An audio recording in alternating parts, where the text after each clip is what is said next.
I'm Christoper, Luxon, CEO of Air New Zealand, and I've been in the role for about the last 3 years. Pretty exciting sort of company to be leading here from New Zealand. Yeah, we have. We had a period where we had 5 years of sort of shrinking network, shrinking profitability, and that limited our ability to invest back in our business. And so what we're really fixated on is we want to be a truly great and world-class company, and that means being able to deliver superior commercial results, enhance the customer experience, and build the culture of our people, because those three things are very interdependent. If we don't have positively charged, awesome people, which we do, we don't get happy customers, we don't get a strong business. Likewise, if we don't have good economic fundamentals, we don't have the cash to invest in the customer and into the culture of our place. So Air New Zealand's doing really well. We're the number one place people want to work. We're the number one corporate reputation here in New Zealand. We're number 5, unbelievably, in Australia with New Zealand in our name, which is no mean feat. And we're having a lot of fun as this business is energised by a lot of growth that's happening across the market. So into North America, we have really big growth into all the ports that we have, from San Francisco, LA, into Vancouver, also Honolulu, and then the big news is that we're opening up into Houston.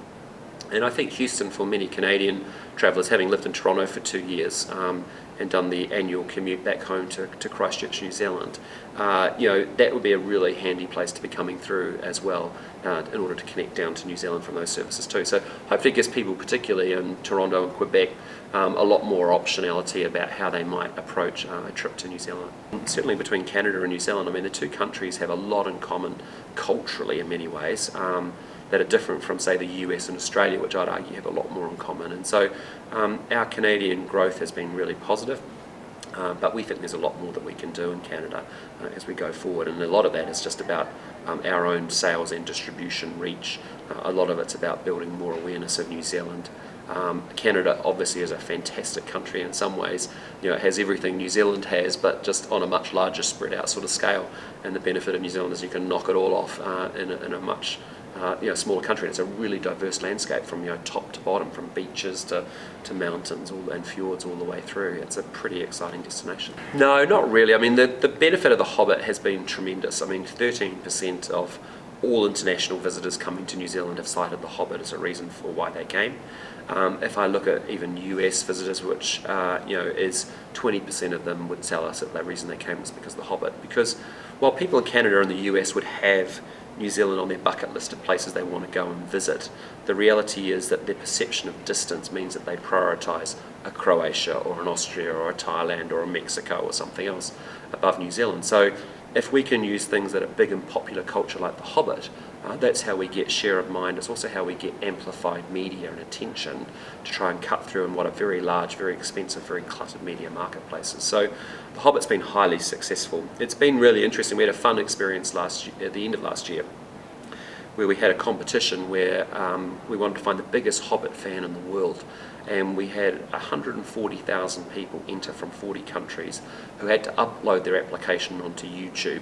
And then from there we selected 75 winners. And what you realise is the properties like The Hobbit, even the way we've used Bear Grylls in the past from Man vs. Wild, the way that we've used other celebrities has been huge, because these people have big followings in their own right, and really they're big in popular culture. It's a great way for us to attach and to earn media rather than having to buy it. We have a lot of fun with it, and we've been doing it for quite a while. The key thing on our thinking on in-flight safety videos is we're trying to do several things at the same time, and I think it's a really intelligent and clever piece of marketing. One is we've got to deliver safety messages. Probably 20% of people, I think, register the bog standard safety messages where every airline runs them exactly the same. It's just insert the logo and it's a different airline. And I don't think they switch off and they don't really pay attention.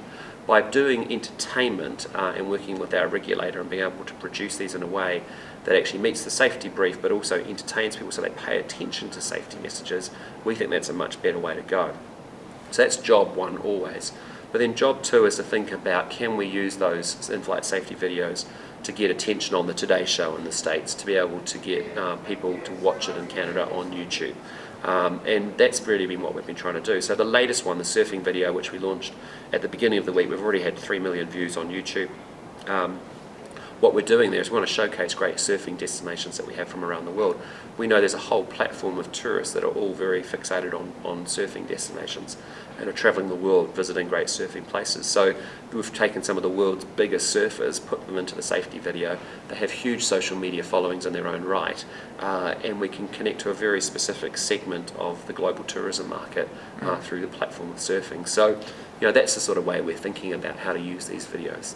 Nothing specific I can think of, but part to say that we've got a lot of activity going on across the whole of North America at the moment, and we've got a dedicated manager now, and Chris Ellison, who's our general manager in Canada, and that's making a power of difference because it means the presence of Air New Zealand with the travel agent community is actually improving quite a bit.